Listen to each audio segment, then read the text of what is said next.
بسم اللہ الرحمن الرحیم۔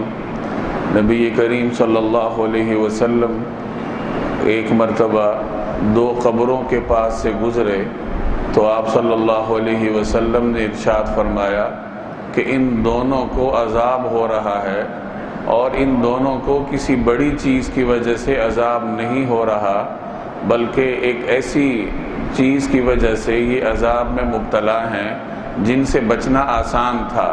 ان میں سے ایک پیشاب کی چھینٹوں سے نہیں بچتا تھا اور دوسرا چغل خوری کیا کرتا تھا۔ یہ صحیح بخاری کی روایت ہے جس میں عذاب قبر کے دو بنیادی اسباب کا تذکرہ ہے۔ عذاب میں سے قبر کا عذاب سب سے زیادہ سخت ہے۔ قبر آخرت کی منازل میں سے پہلی منزل ہے۔ جو آدمی اس سے سلامتی کے ساتھ گزر گیا تو آخرت میں تمام منازل سے وہ عافیت کے ساتھ گزر جاتا ہے، اور جو آدمی یہاں عذاب سے دوچار ہوا تو آگے جا کے بھی اس کے لیے مشکلات ہی مشکلات ہوتی ہیں۔ چنانچہ اس روایت میں رسول اللہ صلی اللہ علیہ وسلم نے دو ایسے گناہوں کا تذکرہ فرمایا ہے جن کی وجہ سے عام طور پر لوگ قبر کے عذاب کا شکار ہوتے ہیں، اور ساتھ یہ بھی فرمایا کہ یہ دونوں کام کوئی بہت بڑے نہیں ہیں جن سے بچنا بہت مشکل ہو، بلکہ بچنا آسان ہے، اور اس کے باوجود لوگ اس سے بچنے کا اہتمام نہیں کرتے۔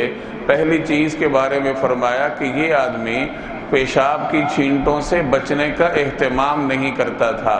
اسلام صفائی اور نظافت کا مذہب ہے۔ صفائی اور نظافت جہاں انسان کو طبعی طور پر تازگی فراہم کرتی ہے، وہاں آدمی اللہ جل جلالہ کی عبادت پر بھی آسانی سے آمادہ ہوتا ہے۔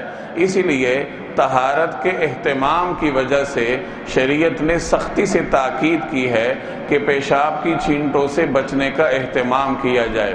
اب آج کل مغرب کے کلچر سے متاثر ہو کر عام طور پر نوجوانوں میں کھڑے ہو کر پیشاب کرنے کا رواج ہے۔ عموماً اس قسم کے آلات بھی ہیں جو عام طور پر واش رومز میں لگے ہوتے ہیں کھڑے ہو کر پیشاب کرنے کے بارے میں، اور ظاہر ہے کہ جب کھڑے ہو کر قضائے حاجت ہوگی تو پھر کپڑے بھی خراب ہوتے ہیں اور انسان کا جسم بھی آلودہ ہوتا ہے۔ شریعت کا مزاج انتہائی نازک اور حساس ہے نظافت کے حوالے سے، اس لیے قضائے حاجت کے دوران اس بات کا شدت سے اہتمام کرنا چاہیے کہ طہارت اور نظافت آپ نے اس طریقے سے حاصل کر لی جس طریقے سے شریعت آپ سے طلب کرتی ہے۔ اور دوسری چیز چغل خوری ہے۔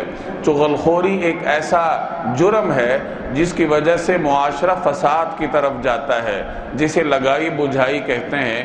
ایک کی بات سن کر دوسرے کو بتانا، دوسرے کی بات پہلے کو بتلانا تاکہ دونوں میں لڑائی ہو جائے۔ بالخصوص گھروں میں خاندانی اعتبار سے یہ چیز سخت نقصان دہ ہے۔ جہاں جوائنٹ فیملیز ہوتی ہیں وہاں عموماً خواتین اس جرم کا شدت سے ارتکاب کرتی ہیں۔ تو یاد رکھیے چغل خوری یا لگائی بجھائی کرنا ایک ایسا مرض ہے جس کی وجہ سے عام طور پر انسان عذاب قبر میں مبتلا ہوتا ہے۔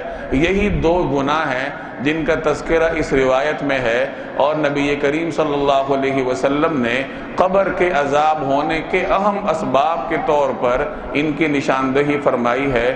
تو میرے اور آپ کا بنیادی فرض ہے کہ ان دونوں باتوں سے، ان دونوں گناہوں سے بچنے کا اہتمام کریں۔ اللہ تبارک و تعالی مجھے اور آپ کو عمل کرنے کی توفیق عطا فرمائے۔